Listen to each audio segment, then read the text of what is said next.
நேயர்கள் எல்லாருக்கும் வணக்கம். சனி பகவானோட வக்கர காலம் உங்கள் ராசிக்கு என்ன செய்ய போகுது அப்படிங்கிறது தான் நம்ம பார்க்க போகிறோம். அதாவது சனி பகவானோட பயிற்சி அப்படிங்கிறது எந்த அளவுக்கு முக்கியமோ அந்த அளவுக்கு இந்த சனி பகவானோட வக்கர காலம் அப்படிங்கிறது ரொம்ப ரொம்ப முக்கியம். ஏன்னா இது சாதாரணமாக 10 நாள் 15 நாளைக்கு வந்துட்டு போகக்கூடியது கிடையாது. 4.5 மாதம், ஜூன் மாதம் 29ஆம் தேதியிலேருந்து நவம்பர் மாதம் 15ஆம் தேதி வரைக்கும். அப்போ ஒரு 4.5 மாதம் அப்படிங்கிறது ஒரு பெரிய காலகட்டம். அப்படிங்கிறதால இந்த வக்கர காலத்தில் சனி பகவான் கொடுக்கக்கூடிய பலாபலன்கள் அப்படிங்கிறத நம்ம ரொம்ப சரியாக பார்த்து வச்சுக்கணும். ஏன்னா பல பேர் சனி பகவான்னாலே பயப்படுவாங்க. சனி பகவானோட வக்கர காலம் அப்படின்னா அதை விட அதிகமாக பயப்படுவாங்க. என்ன பண்ணுவாரோ ஏது பண்ணுவாரோ தெரியலையே அப்படிங்கிற மாதிரி ஒரு நடுக்கம் இருக்கும். இப்போ புரட்டாதி நட்சத்திரத்தில் இருக்க சனி சதய நட்சத்திரத்துக்கு போகிறாரு. அக்டோபர் 5 அவிட்ட நட்சத்திரத்துக்கு போவார். அதன் பிறகு அவர் பழையபடி நேர்கதிக்கு போவார். இதே காலகட்டத்தில் பார்த்திங்கன்னா குரு பகவான் ரிஷபராசியில் இருக்கார், ராகு மீனத்தில் இருக்கார், கேது கன்னியில் இருக்கார். இந்த சனி பகவானோட வக்கரத்தோடு சேர்த்து இந்த வருட கிரகங்களோட நகர்வு அப்படிங்கிறதையும் பார்க்கணும். சனி பகவான் தன்னோட பார்வையை மேச ராசியில், சிம்ம ராசியில், விருச்சிக ராசியில் பதிகிறார். அதாவது செவ்வாயோட ஆதிக்கத்தில் இருக்க 2 ராசியை பார்க்குறாரு. மேசம் விருச்சிகம் ரெண்டையும் பார்க்குறாரு. சூரிய பகவானோட ஆதிக்கத்தில் இருக்கிற சிம்ம ராசியவும் பார்க்குறாரு. இது எல்லாமே பார்த்திங்கன்னா சனி பகவானுக்கு பகை வீடு. மேசம், சிம்மம், விருச்சிகம் 3மே பகை வீட்டை தான் சனி பார்க்குறாரு. அப்போ இந்த வக்கர காலத்தில் அவரோட பார்வைக்குன்னு தனி பலன் இருக்குது. இது எல்லாத்தையும் கூட்டி கழித்து இந்த 4.5 மாதம் உங்களுக்கு என்ன செய்ய போகுது அப்படின்னு பார்ப்போம். மிதுனராசி நேயர்களே, உங்களுக்கு இந்த சனி வக்கர காலம் அப்படிங்கிறது எப்படி இருக்க போகுது ஒரு 4.5 மாதத்துக்கு? அதாவது மிதுனராசியை பொறுத்த வரைக்கும் வாழ்க்கையில் பல கஷ்ட நஷ்டங்கள் எல்லாத்தையுமே கடந்து வந்துடுறீங்க. அதாவது இப்போ ஒரு வருஷம் அப்படிங்கிறது தான் கொஞ்சம் நல்லா இருக்குது. இந்த ஒரு வருஷத்துக்கு முன்னாடி நினச்சி பார்த்தோம் அப்படின்னா ஒன்றுமே வெளியே சொல்லிக்க முடியாமல் கதவை சாத்திக்கிட்டு கண்ணை மூடி கதறி அழுகிற மாதிரி தான் இருந்தது. இப்போ கொஞ்சம் அப்படியே லேசாக நாம் நிமிந்து வந்துக்கிட்டு இருந்தோம். அதுலேயும் இப்போ பார்த்திங்கன்னா ஒரு மாதமாக குரு பயிற்சிக்கு பிறகு குரு எங்கே வந்துட்டாருன்னா விரயத்துக்கு வந்துட்டார். என்னடா அது அஷ்டம சனியில் பாடுபட்டோம், இப்போ தான் அஷ்டம சனி விலகுச்சு, ஏதோ குரு லாபத்தில் இருந்து 10 ரூபா கொடுப்பாருன்னு பார்த்த நேரத்தில் அவரும் இப்போ விரயத்துக்கு வந்துட்டார். 10 ரூபா காசு பணமே வரமாட்டேங்குது. கடங்கண்ணி வாங்கி வச்சதில் பாதி கூட அடையிலே, இன்னும் கடன் கிடக்க, என்னம்மா அடைக்க போகிறோம், இதில் புள்ளியோல படிக்க வைக்கணும், ஃபீஸு கட்டணுன்னா கூட நான் போய் 10 ரூபா யார்ட்டே கடன் வாங்க வேண்டியது இருக்கே அப்படிங்கிற ஒரு சூழல் அப்படிங்கிறது இருக்கும். என்னதான் நம்ம வெள்ளையும் சொல்லியுமா வெளியே தெரிஞ்சாலும் அந்த வெள்ளை சட்டையில் 10 ரூபா கூட இல்லை அப்படிங்கிறது நமக்கு தான் தெரியும். ஏதோ ஊர் மெப்புக்கு நானும் ஏதோ பளிச்சுன்னு போகிறேன், எங்கள் வீட்டுக்காரரும் கச்சேரிக்கு போகிறாருங்கிற கதையாக நானும் ஒரு தொழில் செஞ்சுக்கிட்டு இருக்கேன். பேசாமல் வேண்டியது வேலைக்கு போனாலும் 10 ரூபா கிடைக்கும் போல் தொழிலை விட்டு வரவும் மனசு இல்லை, வச்சுக்கிட்டும் இப்போ நம்மளால் பெருசாக சாதிக்க முடியலையே அப்படிங்கிற ஒரு ஏக்கத்தோடு தான் இந்த வக்கர காலம் அப்படிங்கிறத தொட போகிறீங்க. இந்த காலகட்டத்தில் சனி பகவான் எங்கே வக்கரமாக இருக்காருன்னு பார்த்தீங்கன்னா ராசிக்கு 9ல். அதாவது சனி பகவான் உங்களோட ராசியை பொறுத்த வரைக்கும் 8க்கும் அவர் தான் அதிபதி, 9க்கும் அவர் தான் அதிபதி. அப்போ 9க்கு அதிபதியான சனி பகவான் வக்கரம் அடைகிறார் அப்படிங்கிறது நல்லது தான். எதனால் சொல்கிறேன் அப்படின்னா 8க்கும் அதிபதி அவர் தான். அவர் வக்கரம் இழந்து பலம் இழந்து போட்டோம். 9ஆம் வீட்டில் வக்கரம் அடைகிறார் அப்படிங்கும்போது தந்தையாருக்கு லேசாக உடல் பிணியை கொடுத்துருப்பார். அப்பாவுக்கு அடிக்கடி உடம்பு சரியில்லாமல் போகுது. குறிப்பாக மூட்டு வலி, முதுகு வலி, திடீர்னு படுத்துக்கிறாரு, கை காலில் பிரச்சனை வலின்னு இருக்குது, அடிக்கடி ஆஸ்பத்திரி செலவு பண்ணுறேன், இப்படி இருந்த நிலைமை அப்படிங்கிறது மாறும். அதோட தந்தையாரோட சொத்தில் ஏகப்பட்ட வில்லங்கம். நம்ம பூர்வீக சொத்தில் பங்காளி ஒருத்தன் கேஸு போட்டான், பக்கத்து நிலத்துக்காரன் வேலையை 2 அடி தள்ளி போட்டான், எனக்கு இங்கே இருக்குது அங்கே இருக்குன்னு ஒரு இடத்த வச்சுக்கிட்டு சரியான சண்டை. இருக்கிறது ஒரு இடம், 4 எல்லையில் இருக்கிறவனும் சண்டைக்கு வரான், எனக்கு 6 அடி இருக்குது, எனக்கு 6 அடி இருக்குது, எனக்கு 6 அடி இருக்குது. இந்த மாதிரி இருந்த அந்த எதிராளிகளோட தொல்லை அப்படிங்கிறதெல்லாம் நீங்கிரும். சொத்து சுத்தமாக நம்ம கைக்கு வந்துடும். ஏதோ 4 பக்கமும் நல்லபடியாக அளந்து கல்லை போட்டுக்கிட்டு அதுக்கப்புறம் நம்ம நிம்மதியாக ஒரு சொத்தை வச்சுக்கிட்டு இருக்கக்கூடிய காலகட்டம். அதுமாரி கோர்ட்டில் வம்பு வழக்கு, கோர்ட்டு கேஸு இப்படி ஏதாவது நிலுவையில் இருந்தால் அது எல்லாமே உங்களுக்கு சாதகமாக மாறிடும். சொத்து தொடர்பான வழக்கு ஏதாவது இருந்தால் கூட இப்போ அது சரியாயிடும்.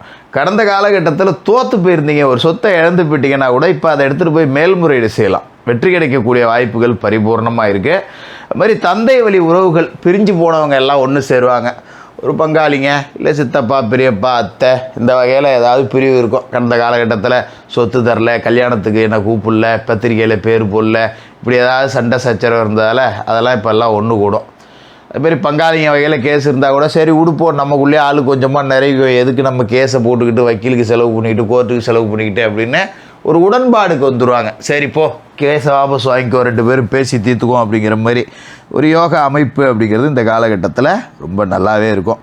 இப்போ குரு பகவான் வந்து விரயத்தில் இருக்கார், அதுக்காக நீங்கள் பயப்படலாம் வேண்டியது கிடையாது. ஏன்னா குரு பகவான் வந்து உங்களோட ராசியை பொறுத்த வரைக்கும் ராசி அதிபதி புதனுக்கு வந்து பகை கிரகம் கிடையாது, நட்பு கிரகம் தான். அதனால் நீங்கள் அதை பற்றி கவலைப்பட வேண்டியதில்லை. 12ல் குரு இருக்கும்போது சுப செலவுகளை கொடுப்பார், பயப்பட வேணாம்.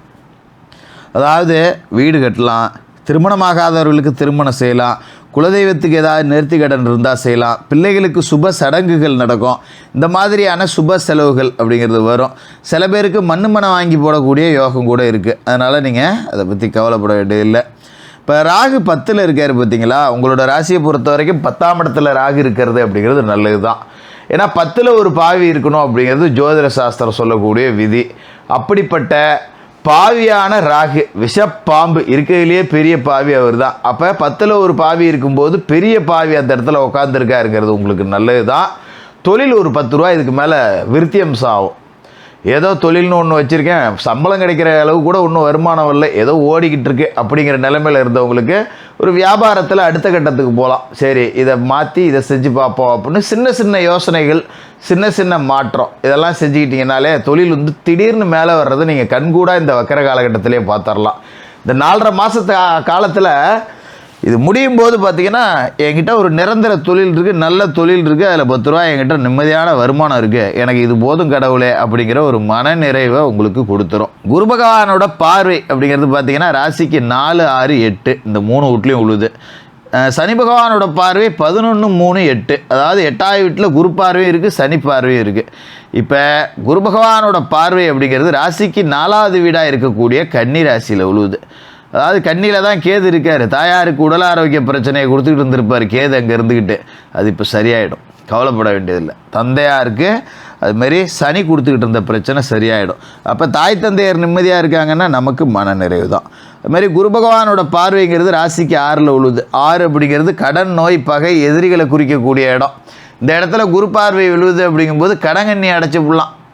அது மாதிரி உடம்புல இருந்த பிணிகள் நீங்கிடும். இதில் இந்த பார்வை 8ஆம் இட பார்வை அப்படிங்கிறதுலேருந்து டெலிட் பண்ணிக்க.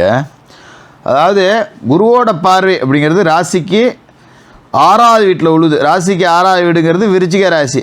அதே இடத்துல வந்து சனியோட பார்வை அப்படிங்கிறதும் உழுவுது. அப்போ இந்த பார்வையால் நமக்கு பெரிய அளவில் இழுத்துக்க பறிச்சிக்க அப்படின்னு தான் ஓடி போயிடும். அதாவது குரு பார்வை 4ல் இருக்கும்போது தாயாரோட உடல் ஆரோக்கியத்தில் பிரச்சனை இருக்குது, அது சரியாயிடும்.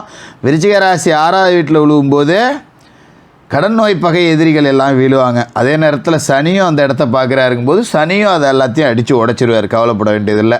அதுமாரி குரு 8ஆம் வீடு அஷ்டமஸ்தானமான மகர ராசியை பார்க்குறார், அந்த வகையிலையும் உங்களுக்கு நன்மைகள் காத்துக்கிட்டு இருக்கு. மற்றபடி பார்த்திங்கன்னா சனி பகவானோட பார்வை அப்படிங்கிறது ராசிக்கு 11ஆவது வீடு லாபஸ்தானத்தில் உழுவுது. அதான் தொழிலில் கொஞ்சம் அப்படியே இழுத்துக்க பறிச்சிக்கன்னு இருக்கும், லாபம் குறைவாக வரும் அப்படின்னு சொல்கிறது. மாதிரி சனியோட பார்வை பார்த்திங்கன்னா உங்களோட ராசிக்கு 3ஆவது வீடு சிம்ம ராசியில் உழுவுது. சகோதரர்களுக்குள்ளே கொஞ்சம் சின்ன சின்ன சண்டை சச்சரவு இருக்கும். ஒரு சகோதரன் நல்லா இருக்கான், இன்னொருத்தன் நல்லா இல்லையே அப்படிங்கிற மாதிரியான அமைப்பு இதெல்லாம் கொடுக்கும். அதுமாரி சொந்த தொழில் அப்படின்னு பார்த்திங்கன்னா கொஞ்சம் இழுத்துக்க பறிச்சிக்கன்னு இருக்கும். ஒரு விவசாயத்தில் போனால் கூட விளைச்சல் சரி இருக்காது. 10 ரூபா போட்டு 8 ரூபா எடுத்தேன், 10 ரூபா போட்டு 10 ரூபா எடுத்தேன், 10 ரூபா போட்டு 11 ரூபா எடுத்தேன், இந்த மாதிரி நிலமை தான் இருக்கும். பெருசாக 10 போட்டு 20 எடுக்கிறது கொஞ்சம் இழுபறியாக தான் இருக்கும். கொஞ்சம் கவனமாக இருந்துங்க. பெரிய அளவில் இந்த காலகட்டத்தில் முதலீடுகளை முடக்க வேண்டாம். எந்த தொழில் செஞ்சாலும் குறுகிய முதலீடுகளோடு செஞ்சுக்கிறது அப்படிங்கிறது நல்லது. மற்றபடி தினமும் குளித்து முழுவிட்டு விநாயக பெருமான் வழிபாடு செய்யணும். அமாவாசை சனிக்கிழமைகளில் மாமிச உணவுகளை தவிர்க்கணும். பெருமாள் வழிபாடு செய்யுங்க. வியாழக்கிழமையில் குரு பகவானுக்கு நெய் தீபம் ஏற்றுங்க. சனி பகவானுக்கு சனிக்கிழமையில் எல் தீபம் ஏற்றி மனசார வணங்குங்க. இந்த சனி பகவானோட வக்கர காலம் அப்படிங்கிறது உங்களுக்கு ரொம்ப சிறப்பாகவே இருக்கும். மிதுன ராசிக்காரர்களுக்கு வாழ்த்துக்கள்.